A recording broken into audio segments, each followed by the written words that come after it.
Good evening, everyone. It's a real pleasure to see you all here today.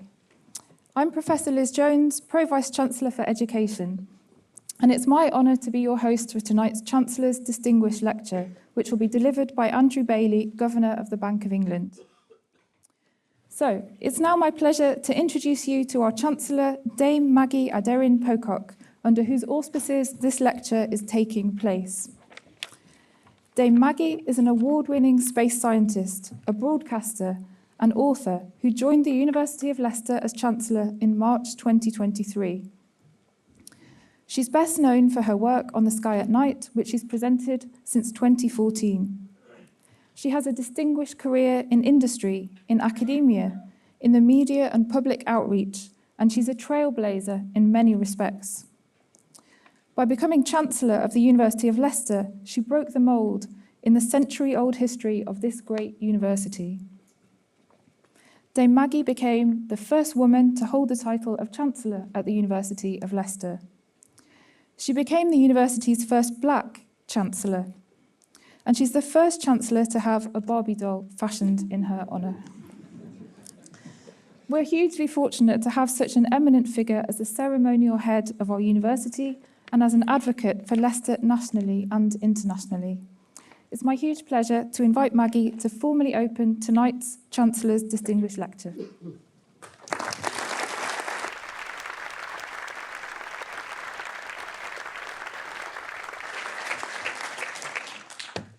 First of all, thank you, Liz, for your very kind words. And unfortunately, I haven't brought my Barbie doll with me tonight, but if you would like to see it, it's available online. Now, I am delighted to be here back in Leicester for the Distinguished Lecture Series. And now, as the title proclaims, these are lectures given by distinguished, eminent and visionary people, each leaders in their respective fields. And as a space scientist, I think the only way to describe them is stars, which are literally out of this world. Now, I had the honour to spend some time working with the Bank of England a few years ago when I sat as a member of a committee which was trying to select the face to appear on the new £50 note. Now, it was a real honour to be part of that team, and we chose, we made the right choice, I'll just put it that way. But it was a real honour to be part of that team, and it was an opportunity that, as a child, I would have never thought possible, sort of working and being a member of the team at a Bank of England. And I would also never have thought that I'd be standing here in front of you today, because, you see, my education can only be described as a bit sporadic. I attended 13 different schools when I was growing up, and this standing here was a far cry from where I used to sit at the back of the class with what I used to call the safety scissors and the glue. So yes, at that time I seemed to have very few prospects. My career advisor would have never expected me to go on to get a degree and a PhD from Imperial College, to set up my own company, Science Innovation Limited, which is now in its 21st year, and to have a life as a scientist, a science communicator, and of course Chancellor of this eminent university. But here I am, and I'm very proud to be Chancellor of a university that changes the fortunes and connects the world to other people. So it has the benefit of higher education that reaches out to all communities.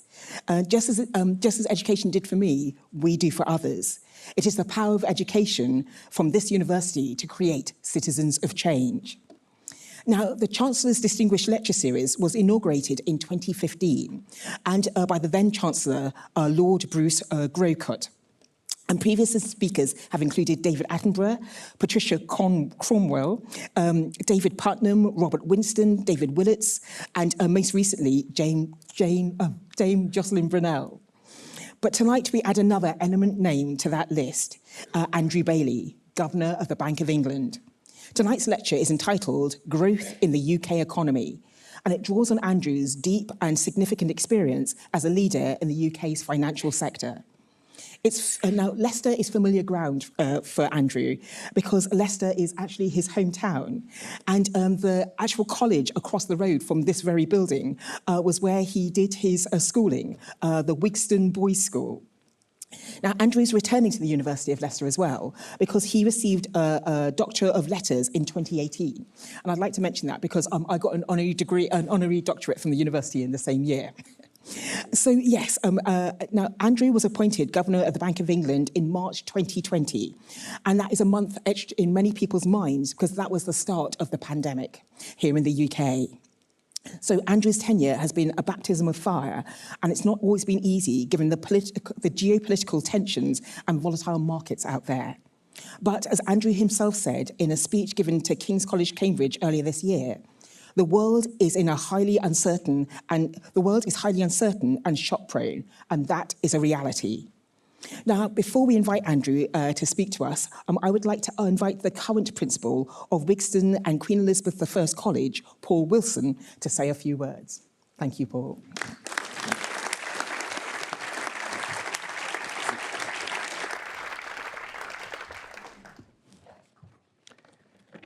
Thank you, Dame Maggie, for your introduction to this prestigious event. Ladies, gentlemen, and distinguished guests, good evening. It's both a privilege and a pleasure to have been invited as Principal of WQE Sixth Form College to say a few words of introduction to a speaker that has a deep connection with our city and county. Well before Andrew became such a highly respected leader of the Bank of England, Andrew's academic journey began just across the road from here, as Maggie just mentioned. He's a local lad. Andrew was a highly successful student at the Wigston Boys' School, where he attended between 1970 and 1978. He left in the school's centenary year, where there were fewer than 500 pupils and 300 sixth formers in the school. WQE has grown markedly and flourished since those days too, and is now one of the country's largest specialist academic sixth form colleges, serving 3,800 students.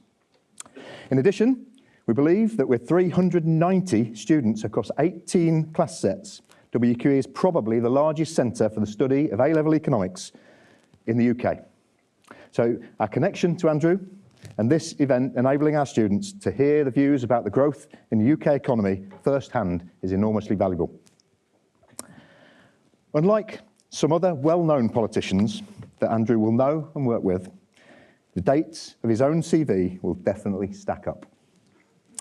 To confirm this, I've located the edition from edition 77 of the Wigstonian magazine, the yearbook from our archives.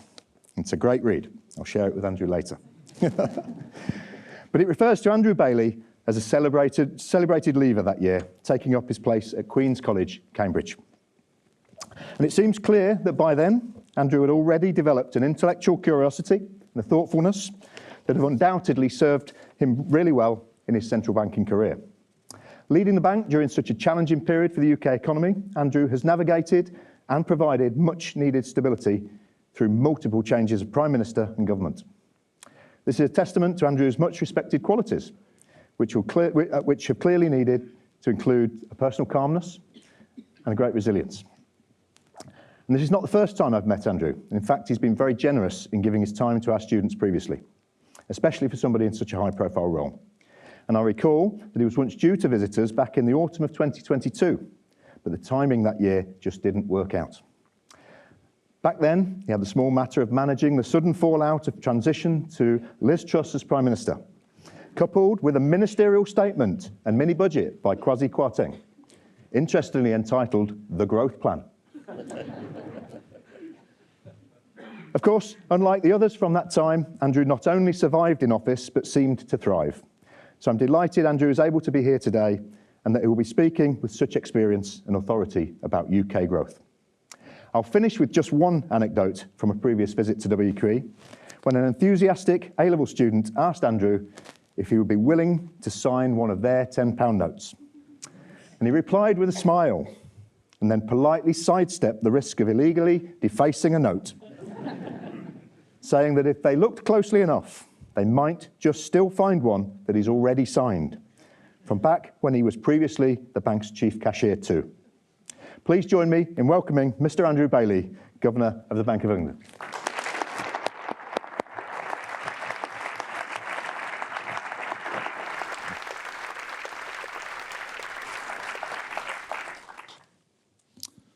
Well, thank you to Liz and Maggie and Paul. I've survived what Paul was going to say. I was a bit wondering, although of course he is threatening me with more later, so I'll reserve judgment on that. But it's really a great pleasure to be here this evening, to be in Leicester, to be at the university, and of course not least because, as Paul said, I went to school next door and grew up in Leicester. And I'll come back to that a little bit later. So I'm going to speak about a fairly topical subject tonight, economic growth. And the question that I set myself is, well, what does it take to create a sustained increase in the growth rate of the economy in the world we live in today? I'm going to range quite widely in answering the question, drawing in the current situation here in the UK and the world and some economic history. And I should say to Paul, actually, it was at Wigston that I started studying economic history, actually. So, you know, you've got a lot to answer for, really, which I went on to do at Cambridge. But economic growth is quite simply, of course, the rate of expansion of the size of the economy. That's the simple bit. And I'm going to start by explaining why it matters, particularly to us in the Bank of England and particularly to the Monetary Policy Committee, when we decide, as we do, on the appropriate level of interest rates to achieve our 2% inflation targets for price stability. And there are really two reasons why it matters: the outputs to monetary policy and the inputs, or from monetary policy and the inputs to it. So on the outcome, the outputs, on the first, quite simply, low and stable inflation is the best contribution that monetary policy can make to the growth of the economy. The same, by the way, also goes for financial stability, the other core responsibility of a central bank, which is also a key condition for growth. On the input side, growth matters because monetary policy decisions require us to assess the inflationary consequences of the pressure on economic resources in this country. And that pressure reflects the balance between demand and supply in goods and service and labour markets. But to observe that pressure, we can't just look at the actual national income or output and employment. If that's all we did, we'd be left saying, well, so what? What does that tell us? So we have to compare the actual position with what we tend to call the productive potential of the economy. That's the supply capacity of the economy. And in doing that, we have to assess resource utilisation and the degree of pressure in the economy on those resources. The problem is that we can't actually observe that directly. We can't observe supply capacity directly. We have to estimate it. We have to derive an estimate of potential national income and potential national output. Now, I'm going to promise you that I'm not going to use algebra today, but just a simple illustration. When we do these estimates, we tend to label actual national income or output as Y. That's the letter Y, by the way, not the question. We have that question as well, by the way. And potential income as Y star. We have lots of variables called stars. When Y equals Y star, the two are the same, the value of goods and services produced in the economy is at the level where productive factors or resources, labour, capital, land, are being used at a sustainable rate. And thus we're at a level of income and output which is consistent with inflation being at our target.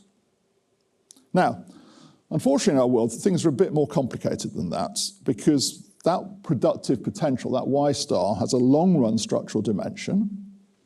I was looking at your forthcoming lectures. One of them is relevant here. One influence there is the pattern of ageing population, something I'm also going to come back to because that tells us something about the future labour supply. But it also has a shorter run component to it, a shorter run, more cyclical component. So if you think about recent times, a shock like COVID, for instance, is highly relevant, as is the impact of the very tragic war in Ukraine on energy and food supply. And just on that last point, you'll note that I've slipped something in there because I've also slipped in the point that we don't live in a closed economy. Potential supply and natural demand are affected by what goes on in the rest of the world. And I'm going to come back to that too, because now more than ever. Now, just two more points while I'm on definitions. In the Monetary Policy Committee, we spend time working out what we make of a concept, therefore, called the output gap. So put simply, the output gap is the difference between potential supply and actual production in the economy. It's Y and Y star difference. And it provides one, but only one, read on inflationary pressures. Now, we have to make this assessment looking forwards. It's a forecast because that's where the level of the interest rate that we set today makes its impact. It doesn't make an impact on what's going on today or tomorrow. But we can't observe the output gap, so we have to use all the evidence at our disposal to form a judgment on that. It's a judgment. Now, the second point I wanted to make relates to the growth rate of the economy, the growth of national income or output. So what are the components of productive potential, Y star? I'm going to oversimplify slightly for ease of illustration. There are two: the supply of labour and the productive potential, in other words, productivity. The supply of labour and the output per unit of labour, in other words, productivity. You can reasonably say at this point, well, hang on, there are three factors of production in an economy: labour, land, natural resources, in other words, and capital. That's true. But it's useful to focus on labour supply and labour productivity, but recognise that the available land and capital supply are important determinants of labour productivity, so I'll come back to that. And most standard models of economic growth will underline the role of investment in physical and human capital, including, of course, education at this point. That's where education comes in. And I say this because critically, there is a very direct link between productivity growth and living standards. It really matters. Investment in capital and innovation, which supports productivity growth, feeds directly through into the growth of living standards. Now, next question, therefore, is what's been going on recently in the growth of potential supply in the economy? I'm going to give you a spoiler here. It's not a very good story, I'm afraid. Let me give three figures for 3 time periods based on estimates by my colleagues. The average annual rate of growth of potential supply in the UK economy is the first one. The second one is the contribution to that from growth of productivity, and the third one is the contribution from the labour supply. So it's the total and the two contributions. So from 1990 to 2008, the average annual potential growth rate of the UK economy was 2.6%. And within that, productivity contributed 2.2, labour supply 0.4. From 2009 to 2019, the potential growth rate fell to 1.3%. Productivity contributed 0.3 of that, and labour supply 1.0. From 2020 to 2023, the most recent period we have, if the potential growth rate fell further to 0.7%. Productivity contributed 0.5, the labour supply 0.2. Now, COVID was clearly a factor in that last period, which is why I've separated it. Comparable figures for the growth of demand, the actual growth rate of the economy, 1990 to 2008, 2.3%, so compare 2.6 and 2.3. 2009 to 19, 1.4 compared to 1.3. 2020 to 2023, 1.1, somewhat higher than the 0.7 estimated potential growth rate. But I think the message, I'm afraid, comes across quite clearly here. The growth rate of potential supply has fallen. And the main contributor to that is a fall in growth in productivity. Now, COVID was clearly a factor in causing that further fall in recent years. But the decade before COVID provides, I think, in a sense, a better read in the sense that it's unaffected by that particular shock. And in that decade, productivity growth fell very sharply. The labour supply did increase, but it didn't offset the fall in productivity growth. And so actual growth rates have fallen too, so that the two, actual growth and potential growth, have remained broadly in line. Now, I said that that was a critical effect on living standards, so let's look at that for a moment. An increase in labour supply does not offset a decline in productivity growth in terms of living standards. And we can see that by looking at the growth of national income per person, GDP per capita, as we tend to call it. So again, between 1990 and 2008, the average growth rate was 1.8% GDP per capita. From 2009 to 2019, the annual growth rate was 0.7%. Now, I haven't done the 2020 to 2023 period because 2020 was a very bad year to start the comparison because it was affected by the lockdowns. But I don't think you need that point really to get the point of the comparison. The story really is quite clear that the growth rate of living standards has slowed very markedly in the last 15 years or so. Let me add one more important point. Like almost all advanced countries and economies, we have a population that is on average increasing in age and will continue to do so. So other things equal, on average, this will increasingly reduce the supply of labour into the workforce. Now, you could either reasonably throw me out of the room at this point and say, can you please stop depressing us? Or can you please say something to cheer things up? So let me have a go at the second, because my title tonight is Growth, What Does It Take in the world we are today? So that's the challenge. What does it take to turn this story around? So I'm going to go back to history for a while and then come back to prospects now, because I'm going to make some longer run observations on growth in the British economy, and out of that draw out some very salient points, I think, from where we are today. And in doing that, I'm going to come back to a question at the end. Quite simply, and you'll see this because I'm going to focus a bit on technology, is artificial intelligence the next big thing in terms of growth in the economy? That's a sort of warming up point for what comes later. But I'm going to do a bit of history before we get there. So Britain is credited, and is, the first modern industrial nation. Typically, the definition of modern economic growth in this context is where technological progress is centre stage. Recall, as I said, GDP growth per capita was 1.8% annually before the financial crisis up to 2008, and it was 0.7% afterwards. Put that into a longer run context. The average from 1950 onwards was about 2.2 to 2.4%. A figure of 0.75%, not far off where we've been since the financial crisis, was actually quite respectable in the 19th century, where the average was a bit under 1% for the period of the so-called Industrial Revolution. But just to be relative for a moment, that 1% in the 19th century was quite a step up on everything that came before, we think. But it's interesting, for a minute on history, that a growth rate of per capita income which disappoints today actually looked quite respectable during the Industrial Revolution. So what's changed? Two things I think stand out. It looks as if the overall growth rate has been enhanced over time with the development of institutions, and by that I mean both public and private institutions, and policies as well, which provide an environment to support growth. This is often known in the business of economics as endogenous growth.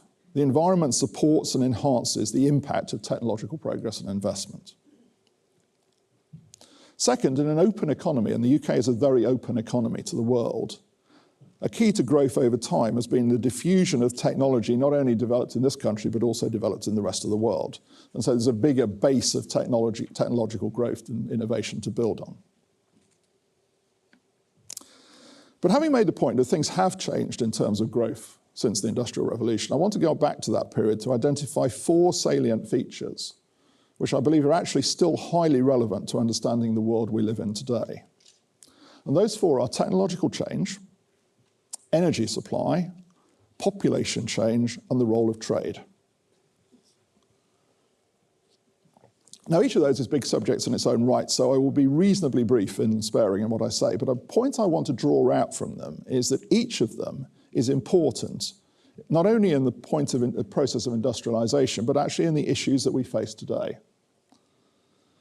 So I'm going to start just by defining what we mean by industrial revolution, because a lot of ink has been spilled on this over the years. I'm going to borrow a definition for a moment, so I'm going to read it. The distinguishing feature of the Industrial Revolution, which has transformed the lives of inhabitants of industrialized societies, has been a large and sustained rise in real income per head. That's GDP per capita again. Without such a change, the bulk of all income would necessarily have continued to be spent on food, and the bulk of the labour force would therefore have continued to be employed on the land. Only when output growth exceeds population increase substantially and consistently are the grounds for thinking that an industrial revolution is in train. So the essence of that definition is that technological change breaks the tight link between the endowment of factors in the economy, land, capital, and labour, and income. And by the way, that's a break that was not expected by classical economists like Adam Smith, who did not envisage sustained growth. Now, this technological change didn't actually happen as quickly as the word revolution would suggest. It didn't happen evenly over time. It certainly didn't happen evenly across the economy. And that too has led to a lot of ink being spilled about what exactly is an industrial revolution, but I'm not going there tonight. I think there are 2 lessons from this for where we are today. If we think that we are more or less using the factors of production fully today, if Y star potential output is near the production frontier made possible by the state of technology that we have, then we will need some quite large technological advance to break again the link that Adam Smith and the classical economists described as not going to break. In other words, to push that frontier out again. That's where I'll come back to AI. Secondly, even if that link is broken, what history tells us is that it will take some time to materialize and spread across the economy. It doesn't happen instantly. It doesn't mean that we can expect no growth without a major breakthrough in technology. Growth rates go up and down for many reasons. But it suggests that a substantial and sustained increase in growth most probably does need some technological breakthrough. And particularly, as I'll come back to, in a world where the population is on average aging. That's a critical point.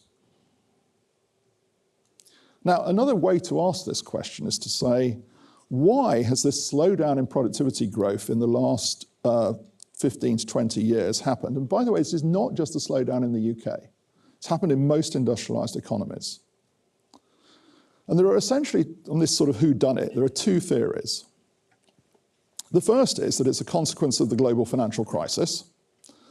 And the second is that since the start of the slowdown, seems to predate the financial crisis by a few years, it's actually not due to the financial crisis, it's due to a trend decline in technological innovation as the last sort of big push forwards, which was really to do with the revolution in ICT, the internet, faster semiconductors, as that change started to slow down.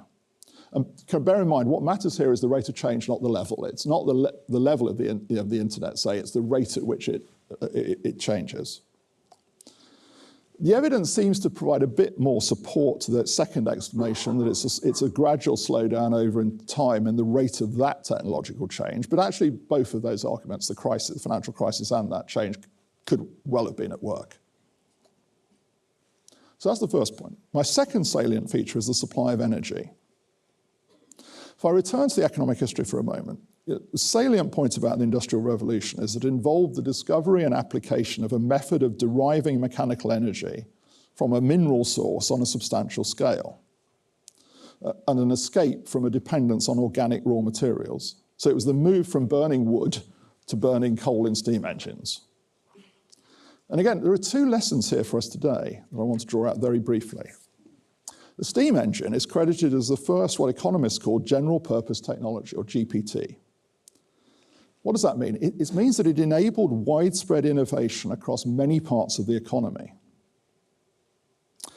And there are often two further GPTs that are identified in the intervening period. One was electricity, around the end of the 19th, early 20th century. And the other, as I've just mentioned, was information and communication technology from around the 1970s to 80s onwards. Now, one optimistic element to this story is that over time, the contribution of each of these successive GPTs, general purpose technologies, to growth over time has increased. They've contributed more to income growth than its predecessors. So there's some grounds for optimism there. On one estimate, by 2006, the cumulative productivity gain from the ICT development had matched that of steam over roughly a century before 1910. So it happened much more quickly and much more rapidly and more. So that suggests we've been better at putting GPTs to work. And one reason for that is advancing education. The other is better financing, better government policies towards supporting research and innovation, for instance. But a second, of course, lesson here for today is that energy feature of the Industrial Revolution is the one that we're now seeing a move away. We're seeing a move away from mineral-based energy towards so-called renewable sources. And this, of course, is at the heart of the debate on climate. So the economics would suggest that the second big issue here is that there's a matter of pricing these sources to ensure that we capture the externalities, the good and the bad effects of this switch. But this switch is happening. So the big switch that happened in the Industrial Revolution is now moving on. The third salient point I said I'd come on to is population and labour as a factor of production. So then, go back to the Industrial Revolution. Alongside the technology development starting in the second half of the 18th century, the UK experienced an unprecedented increase in population, which was not directly linked to the development of industrial technology, we think. By the 1860s, the population was more than 3.5 times the level seen in the 1730s. and that was mainly due to an increased birth rate. From 1780 to 1870, the annual growth rate of the population is estimated to be around 1.2% a year. So bear in mind, going back to 1990 to 2008, the annual growth rate of the population labour supply was 0.4%, and the decade after the financial crisis, it was 1%.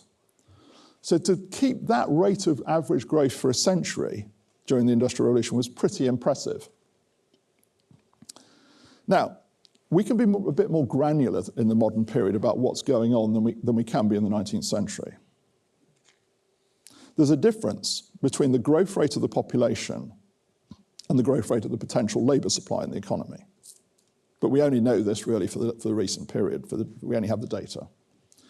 So between 1998 and 2007, annual potential labour supply growth of 0.7% was made up of broadly an equivalent growth in population, slightly higher participation of people in the labour force, slightly lower unemployment, and a fall in average hours worked.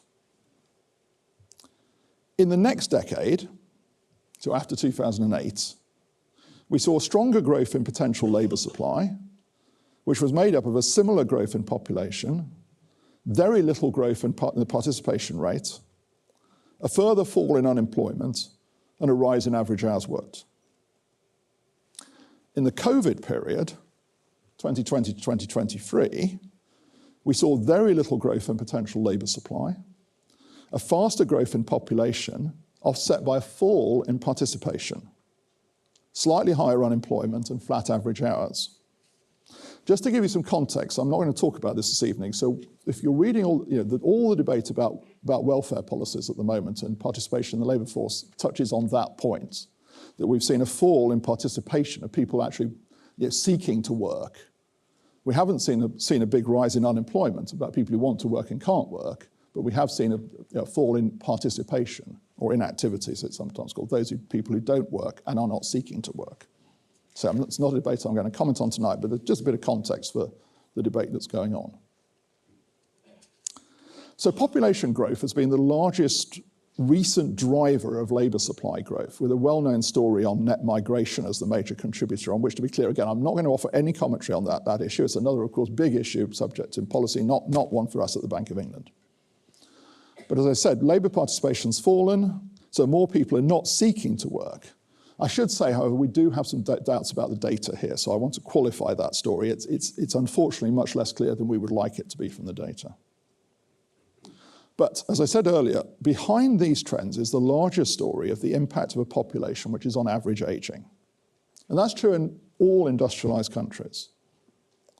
Now, over recent years, the effects of ageing have been offset by increases in labour force participation within age groups, and particularly by women who have remained in the labour force for longer, including as the female state pension age has risen to equal that of males.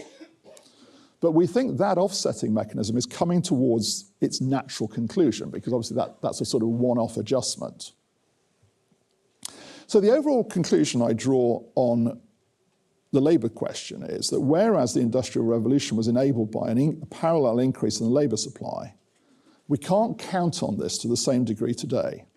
And that's true even if the participation rate returned to its pre-COVID level. And that's because the population is on average ageing. So one conclusion I draw from, big conclusion I draw from that is that there is even more emphasis on productivity and technological change as the driver of growth to come.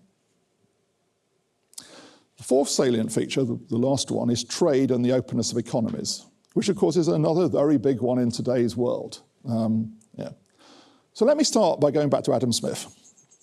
One of Adam Smith's important insights can be described by his observation that if a foreign country can supply us with a commodity more cheaply than we can make it, we'd be better off buying it from them, with some part of the produce of our own industry employed in a way in which we have some advantage. And that advantage which Smith pointed to would arise from one of his other very big insights, the benefits of specialisation and division of labour. In this way, Smith set out the view that greater openness through trade will increase competition, productivity, and growth. 19th century economic growth had its origin in technological change, but as the century went on, it was reinforced by trade expansion, supported by falling transport costs. And as one very eminent economist has observed, the evidence on trade and growth suggests that the rate of diffusion of technology depends on economic interactions and trade. He added that economic growth is poorly described as the production of more and more of the same stuff, and that physical capital accumulation alone does not suffice to transform a static economy into a perpetually growing one. That's one way of saying that on its own, technological change would not have supported the full industrial revolution without a major growth in trade, which secured a supply of imported raw materials, take cotton for instance, and markets overseas in which to sell those goods.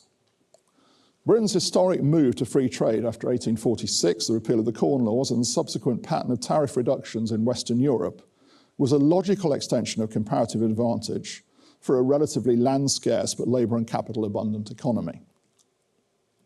And what happened out of that was a very rapidly developed Atlantic economy, covering countries on both sides of the ocean, which had a growing concentration on manufacturing goods. But it's overly simplistic to conclude that the story was a universal generalization of industrialization fostered by and fostering the rise of free trade. The story was not that simple. Protection and tariffs were a feature of the more labor-scarce New World, notably the USA, in the late 19th century. And by the end of the century, there were wider signs of protectionist backlash. You may have worked out by now where I'm heading with the next bit of the commentary.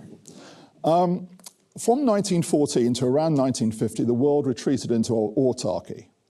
There was a backlash against globalization before the First World War. 19th century industrialization had created two distributional consequences within some countries. Within some countries, if you take the US, where tariffs favored industrial interests, so there was very much an infant industry tariff grow manufacturing story. And then a distinction between the Atlantic economy and the rest of the world. The Atlantic economy grew much more rapidly than the rest of the world. And this second feature, the difference between the Atlantic economy and the rest of the world, became known as what's called the Great Divergence. After the 1950s, trade and openness revived with a reduction in tariff barriers, which was more a product of intergovernmental agreement on a multilateral basis. Over the modern period of time, as more countries industrialized, trade flows have increasingly involved the exchange of manufactured goods, including the exchange of goods during the production process, in other words, while they're being made. Late 19th century trade, as I said, created income inequalities between countries in the Atlantic economy and the rest of the world, but also within those countries, within the Atlantic economy countries as well. In contrast, recent trade developments have started to close those gaps, that great divergence, most notably between China and the traditional industrialized economies of the Atlantic economy. Now, income distribution matters when we think about the relationship between trade and growth. Associated with this point is the degree to which the interaction of trade and growth upends people and communities. So recent, quite high-profile US work on trade policy has made the following points, drawing on a comparison with 19th century Britain. And I'm going to quote now from a book by Robert Lighthizer, who's I think credited with being one of the sort of the major thinkers behind the Donald Trump policy package. And Lighthizer says this: in the United Kingdom, the repeal of the protectionist Corn Laws, that's 1846, prompted agricultural workers to flee the countryside for industrializing urban areas where factory jobs were waiting. By contrast, the American factory workers who were displaced beginning in the 1990s either had nowhere to go or ended up working in low-skill, low-paying service jobs. I threatened you with a bit of personal history, so here goes. So I can trace my own family in Norfolk that is, in an agricultural area, back to the 16th century. By 1886, they'd moved to Dudley in the Black Country via a one-generation stopover in Suffolk. We only got to Leicester later. I'm not going to come back to that in a moment. I've no idea whether fleeing to a waiting job, as Lighthizer describes it, is the right description for my family's move, because they didn't leave a commentary behind. But they seem to fit the bill quite well for 19th century Britain. Now, I'm going to make a point about Wigston now, actually. So I wasn't always that popular at school. So if you go on at length about these sorts of things, who would be? But the reason is I'm not a Leicester City supporter. Sorry. The reason is I'm a West Bromwich Albion supporter, and the reason I'm a West Bromwich Albion supporter is because my family moved to Dudley in the Industrial Revolution, so you can blame it all on the Industrial Revolution. But can I defend myself? I am a Leicester Tigers supporter, and I am a Leicestershire County Cricket supporter, so please, give me a bit of credit. But Lighthizer goes on to make a very key point in this area. His concern is a country, and it's China in this case, running huge, quotes, huge trade surpluses with the entire world year after year for decades. Key point here is that in the contemporary world we live in now, unlike the 19th century, the political economy is not well suited to persistent trade imbalances with their consequent effects. If that's too subtle, another way to put it is that such a system could be sustained in the 19th century in a world of empires and colonies, but not readily now. But I think there's two things that follow from this. First, Adam Smith was not wrong to make the link between trade and growth. Second, a cause of the contemporary imbalance is at least in part weak domestic demand in a number of countries, of which China is an important one. In other words, more of China's national income should be spent by its citizens on their own consumption. And by the way, there are also offsetting positions in other countries because the world does have to balance. But to do that, in my view, we need effective multilateral processes that support getting us to more balanced outcomes. So the issue today, at the heart of the pressure to return to tariffs at a higher level, that's the issue. And again, I'm going to quote a very eminent economist again on the Industrial Revolution and the forces of economics. That Industrial Revolution for the countries that did industrialize sufficed to maintain a rough equality of incomes across those societies, but not within them. But the Industrial Revolution over time overrode those forces for equality for an amazing two centuries. That's why it's called a revolution.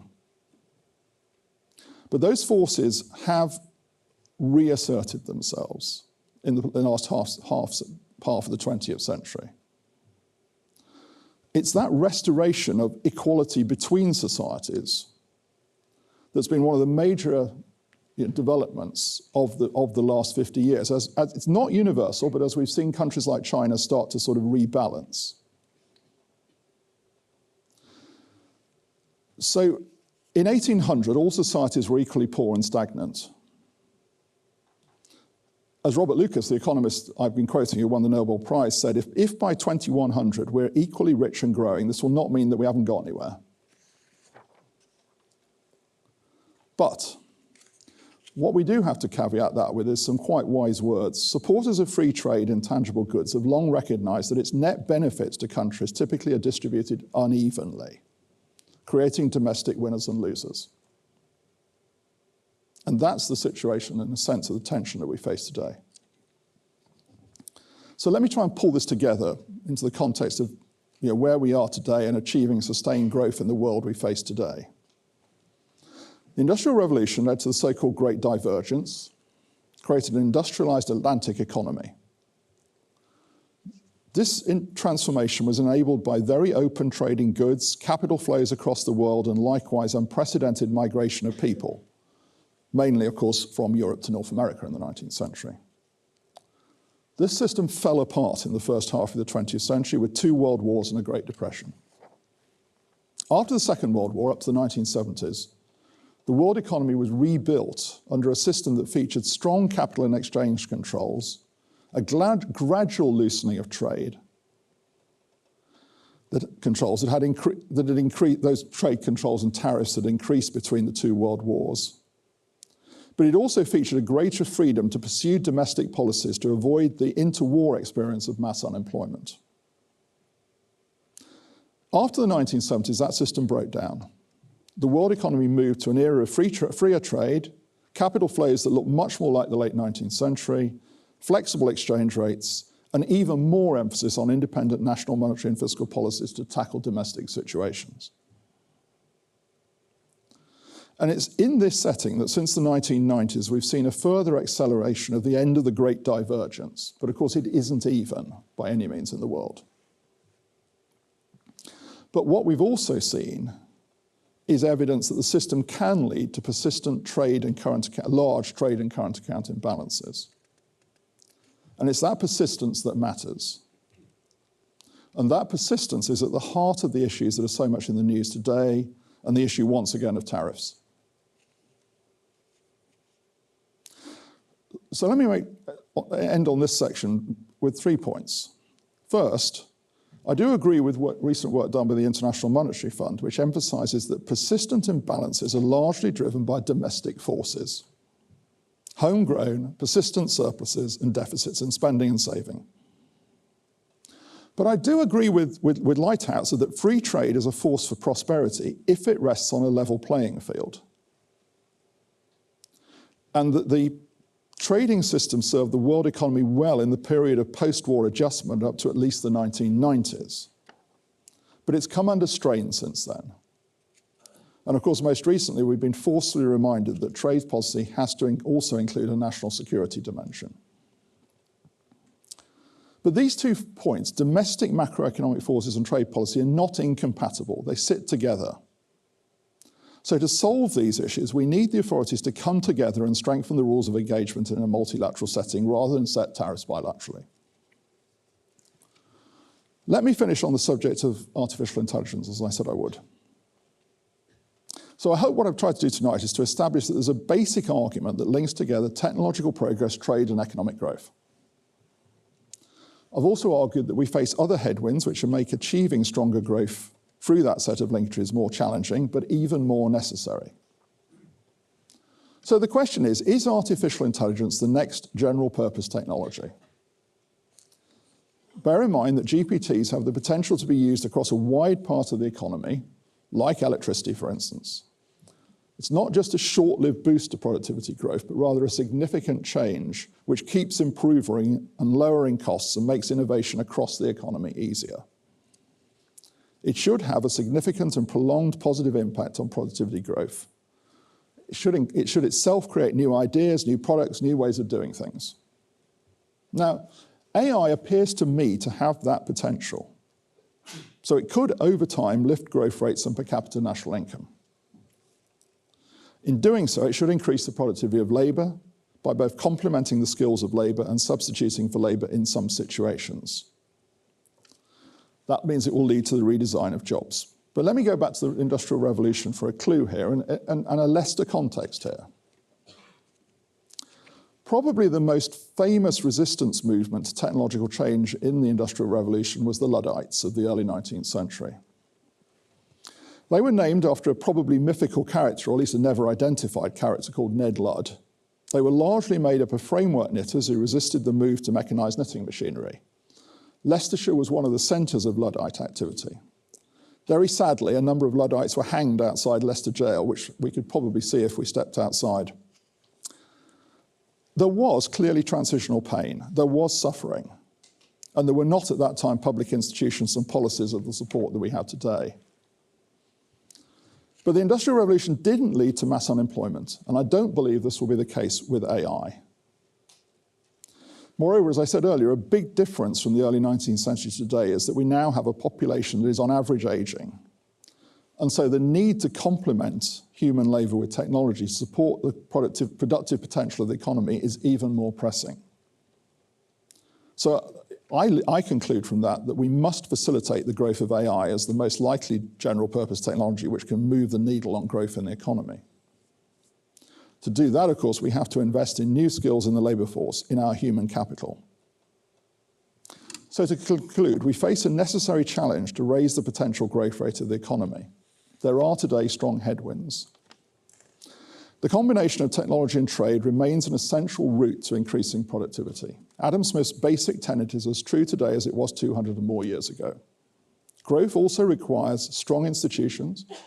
It requires public policy to provide a supportive environment, and education and universities are part of that story To create and encourage the development of human capital, so too is a strong multilateral international institutional framework for economic policy, including trade policy. And I'll just add at the end that central banks are important too, with our strong commitment to monetary and financial stability. Thank you.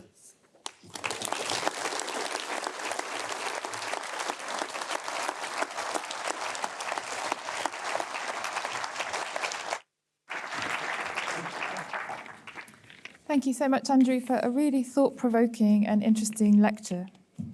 So we're going to move on now to the final part of tonight's proceedings, which is the Q&A segment. So just a few practical points before we get started. So tonight's lecture is being recorded, so if you ask a question, it will be included in the recording when it's posted online. We do have a couple of microphones ready to come round, so if you want to ask a question, if you could just wait for the microphone to get to you, then that will ensure everybody can hear you.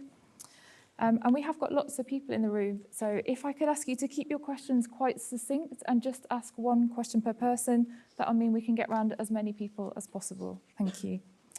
Okay, so happy to open up to questions, and there's one over here. Thank you.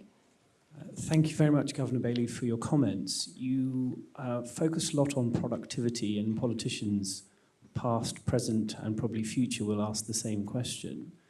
But if we see the experiment in America that's taking place in terms of a purge of the public sector, what are your thoughts on operational efficiency within the public sector and its effect in terms of your collection of data as to what's taking place at the ground level? Oh, one other thing, you are a supporter of Leicestershire County Cricket Club, so we'd like to see you at the ground. Oh, I'd love to come. If only I had more time, I'd love to. So, look, I'm going to be very careful about what I say about public sector productivity because, it's not a subject for the Bank of England. But I will say this, and I said this at the Treasury Select Committee a few weeks ago in Parliament, and it's just an observation about data, actually. Because I think the public sector, and obviously, Bank of England is another organisation in this respect as well. I mean, you're right, the same point holds. Now, if you look at the data for the UK, as released recently, and for the public sector, and you say, let's take the period immediately before COVID, so end of 2019, to the last reported period, which is last year, and say, what is the change, what's happened to public sector productivity? The data will tell you that the level of public sector productivity overall is 9% lower than it was pre-COVID. And in the health sector, it will tell you it's 18% lower. Those are staggering figures. Now, as I said at the Treasury Select Committee, measuring output in the public sector is enormously difficult because there aren't prices for things in the public sector. So you can't see a product to price it and say that's the output. So we have to be very careful. I said to the Treasury Select Committee, I'll say again, there's a really big question here is, are we seeing something real or are we seeing something, a product of measurement, or is it in fact a bit of both? We don't know. But there's a very big question there clearly about what that means in terms of productivity. Thank you. In the middle here, please. Thank you, Andrew. You described how the standard of living has dropped, particularly over the last 20 years. And that is particularly relevant, of course, in this setting where we're working most with young people and they are, harmed to a greater extent by that. So some people would say the solution is a wealth tax. And I'm sure you've heard about the 1%, if we tax the billionaires 1%, what we could do with that. Other people say that that is not workable because people can, find ways to avoid that. So what do you think about a wealth tax, and what do you think is the solution to the fall in the living standards? And I know that the Bank of England is often reluctant to comment on government policy, but perhaps you would make an exception for this distinguished audience. I'm going to disappoint you on that point. Can I just make the point that on standard of living, actually it's the growth rate of the standard of living that's dropped off. I mean, there's a point about the level is a bit different, actually. So it's the growth rate of standard of living that's dropped off. And that's an important distinction. I don't want to trivialise it, I think, but that's just an important distinction. I'm not going to come to a wealth tax because it really is for governments to do fiscal policy and to decide on it. But I will make one point, which again is a point about the data, and it's a point that gives us quite a lot of, we spent quite a lot of time in the Monetary Policy Committee talking about this. And it's about the last couple of years. So on average, real household incomes have been increasing for 2 years now. Now, of course, before that, you had very high inflation, so it's different. But on average, they've been increasing for 2 years. But what we have not seen is a commensurate increase in growth of consumption in the economy. So people are not spending as much as that increase in real household incomes would otherwise indicate, as the models would tell you based on the past. That's another way of saying that saving has gone up. But to your point, there is a very important question here. Is it evenly distributed, that increase in household income? Is it unevenly distributed? Well, it will to some degree always be unevenly, but you know, how unevenly is it distributed? Because another thing the economics tells us is that different sections of people in the economy have a different propensity to consume. So again, you know, the distribution, it does matter, but I'm not going to go to the question of a wealth tax because that really is for the government and not for me. Thank you. In the middle, please. Gentleman in the suit. Yes, please, in the middle there. Thank you very much for that excellent lecture. I think your lecture really eloquently showed how innovation increases productivity, increases growth, which is something that businesses talk about every day. One of my biggest concerns is a lot of our region and a lot of the UK is SMEs and small SMEs. 98% here in Leicestershire is SMEs who are just doing their day job, trying to get through the day, pay the bills and do business. How do we help them? How do we encourage them to take on AI, to do more innovation, to increase productivity? Because that's going to be the growth engine. And how can that happen? Through fiscal policy or, of course, MPC, monetary policy, through inflation and interest rates? Well, I think monetary policy's role is to frankly generate stability. Because I think businesses always tell me that they will take decisions more easily in conditions of stability. I think the other thing I would say about investment is reducing uncertainty. Now, none of us are masters of our own sort of destiny in this sense, but one of the things that economics tells us is that when uncertainty in the world and the economy increases, there is a natural tendency to delay investment decisions because investment decisions are typically irreversible. You can't change your mind once you've taken the decision. And so faced with greater uncertainty, there's a natural tendency to delay the decision on the basis that the world just looks sort of too difficult and too uncertain out there. And I think we are seeing that at the moment. I mean, we are seeing, I mean, I always say, when you talk to a central banker, there's a great danger that every week we come and say, the world's more uncertain. And occasionally we have to step back and say, no, you can't go on saying that year after year. But I really do think at the moment we are seeing greater. I mean, the world is a more uncertain place, I'm afraid, and sadly. And that's been true. It's not just the last few months. That's been true for, sadly, as I think you were saying earlier, since I became governor of the Bank of England. But I don't want to attribute causality to that. Mark Carney, by the way, has brilliant timing, I should say. If any of you follow Mark's career, I accuse him of this. He stopped being governor at the perfect time. He's now fighting an election in Canada, seemingly on a roll. So good for him. But uncertainty does have an effect, to your point, and we are seeing that. So I think if we can obviously reduce uncertainty, but it's not easy, let's be honest, then that matters as well. Then I think there are clearly, as you say, costs of doing business, labour supply, access to markets. This is where trade matters as well. All of these things matter. Thank you. In the front here, there's one, I think, please. By the way, I should say one of the questions that I keep getting now, Mark's done this thing, is do you harbour intentions of becoming Prime Minister? No way. Hi there, Andrew. I appreciate your time. I understand that previously you said that during the Industrial Revolution, that there was a transition. During that transition, there was an increase in unemployment in some areas. And you said that when it comes to shifting towards AI, there wouldn't be this increase in unemployment. Currently, there's about 817,000 vacancies, with about 1.78 million people seeking job seekers allowance. Do you believe that this shift towards AI would increase enough jobs to be able to match these people who are looking for jobs with obtaining a job?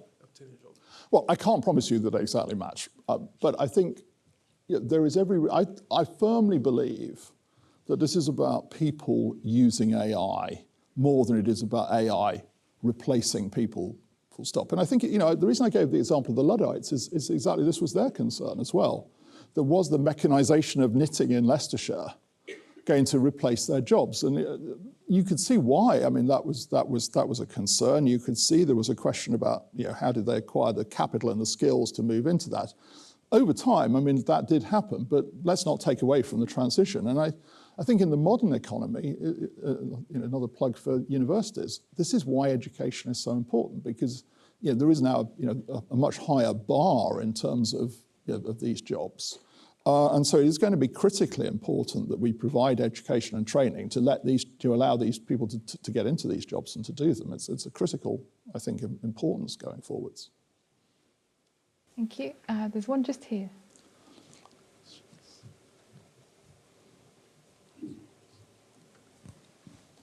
Hello. You mentioned earlier a little bit about climate change. Yes. And I was wondering whether what you seem to say is that climate change was more likely to be a headwind when it comes to economic growth than an opportunity. I wonder if perhaps you could sort of say a little bit more on that with the political dimension at the moment. I think the thing about climate change is it's a short-run headwind, but a long-run tailwind, if you like. I mean, I think that's the challenge with it. It's a conflict of horizons. I think actually Mark Carney actually came up with that phrase. In the short run, we are going to have to invest.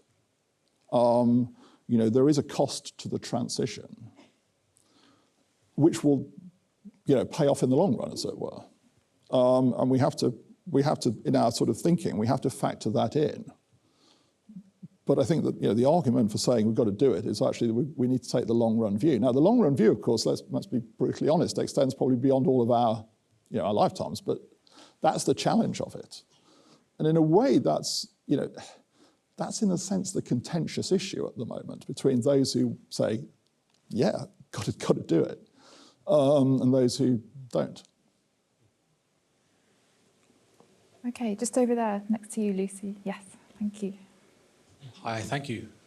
So we've had a Labour government for a few months now, and one of the main issues that people have had a problem with was their rise in the national insurance.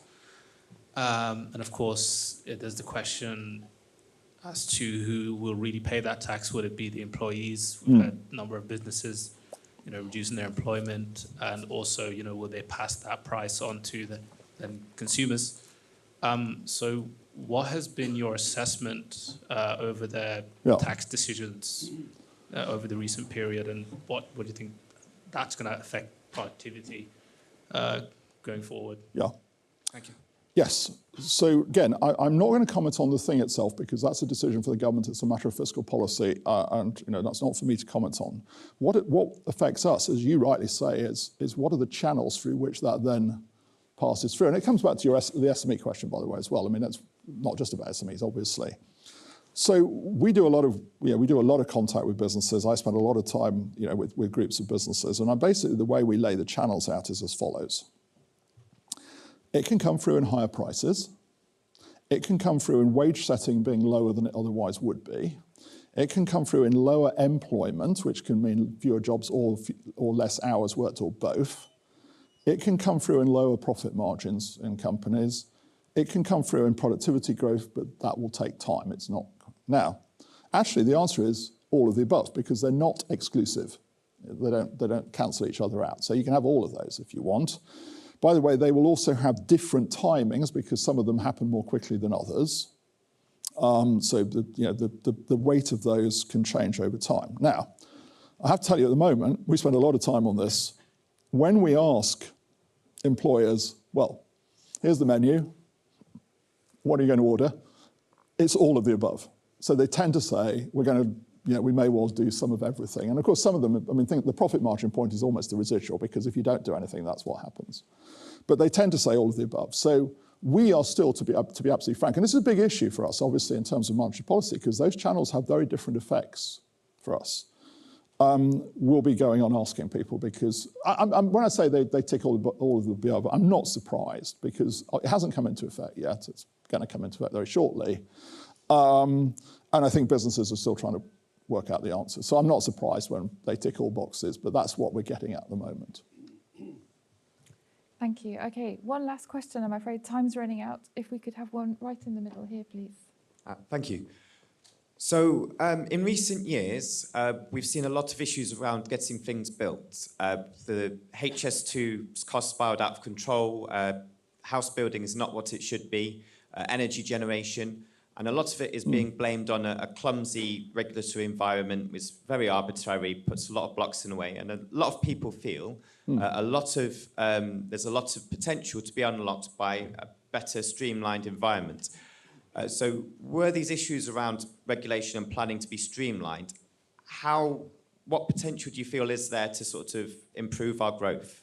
Oh, I think it's irrelevant. It is relevant. It clearly is relevant, because if you talk about what restricts the supply side growth, you're right. I mean, these are things that clearly point to it. Now, I can tell you, I can speak as a regulator, but as a particular regulator, which is of financial stability, the banking system, and the financial system, more generally from the financial stability point of view. And so our approach, and we obviously we discuss this a lot with the government at the moment, and our approach is this. And it's a little bit particular to our world, as it were. I referenced the financial crisis a few times in my remarks. There is no trade-off between financial stability and growth. We saw that during the financial crisis 15 years ago. Quite a lot of us had to deal with it.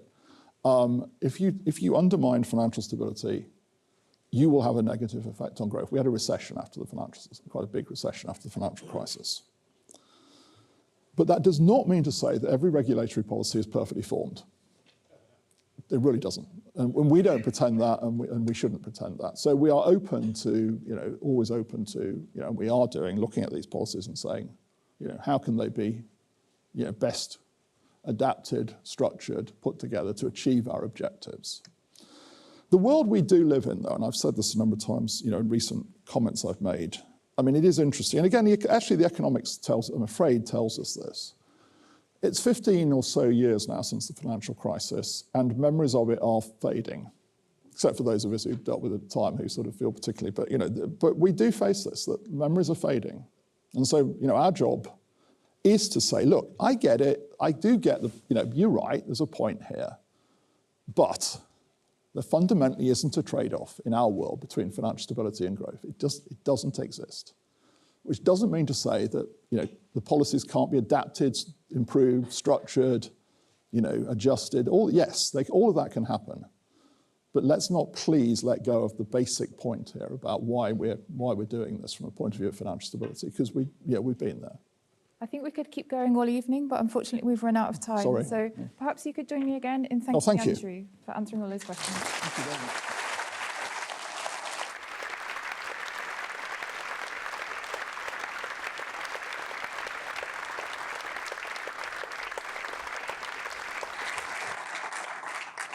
Okay, so I'm now going to invite our President and Vice-Chancellor, Professor Nishan Kanagaraja, to close tonight's event.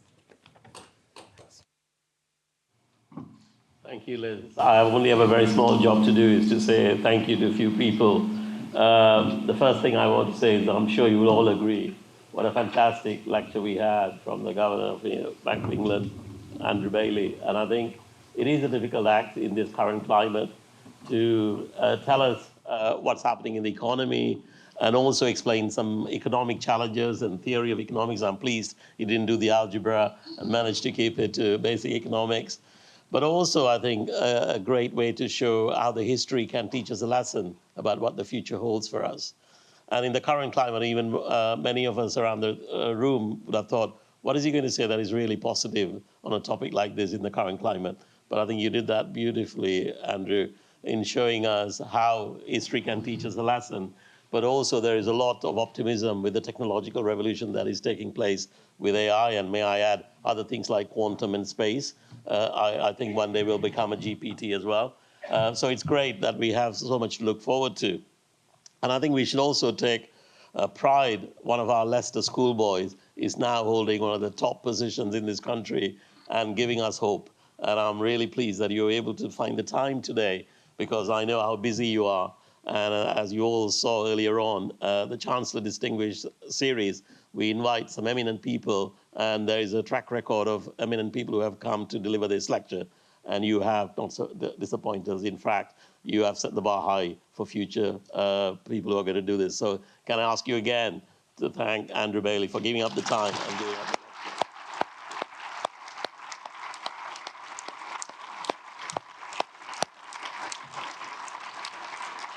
Can I also take this moment to thank our partner in crime, Paul Wilson from WQE, for inviting.